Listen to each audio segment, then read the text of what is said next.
Hello everyone नमस्कार सकलोके मोर अन्य eighty mini भ्लगले आपनालोকক स्वागतम। सो एटु भिडिओ माने बहुत केदिনৰ भिडिओ लग লাগিহে प्रस्तुत হৈছে।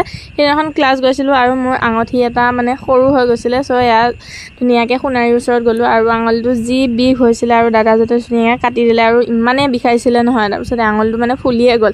তাৰপিছত এয়া ঘৰলৈ আহিলো আৰু সেইদিনাখন মানে বায়েকৰ বিয়া গৈছে একদিনা আৰু পিছদিনাখন এয়া ভনিয়েক তুলনি হৈ থাকিল ন বিয়া মানে। তাৰপিছত আমাৰ যেহেতু এক্সাম পাইছে সো আমি গ্ৰুপ ষ্টাডি কৰিবলৈ তাইক আমাৰ ঘৰলৈ মাতি আনিছিলো। কিন্তু আমি এয়া ফটো উঠিবহে গ'লো। তাৰপিছত এয়া ফটো উঠি আহি আমি বোলো অলপ পঢ়িলো। मतलब মানে वो अलग ही लेवल का बंदा था। আৰু এতিয়া ফোন চাই থাক। আমি মানে এতিয়া দুজনে মিলি ফোন চাই আছো।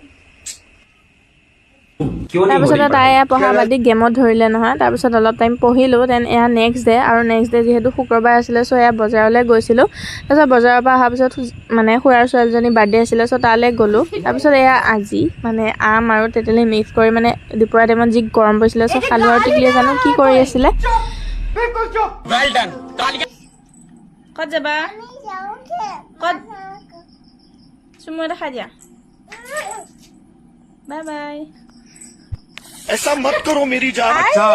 তাৰপিছত গধূলিলৈ আমাৰ কিবা এটা খাবলৈ মন গ'ল আৰু স্কুটিত তেল নাছিলে সো আমি ৰাতি টমটম ভাড়া কৰি হ'লেও খাবলৈ গ'লো। ইমানেই শক ধৰিছিলে। তাৰপিছত গধূলি মানে ইমান মানুহ হয় তাতে সো আমি দুজনীয়ে ধুনীয়াকৈ ফ্ৰাইড ৰাইচ খাই ঘৰলৈ আহিলোঁ। তো আজিলৈ আহিছোঁ। আকৌ এটা নতুন মিনি ভ্লগত লগ পাম।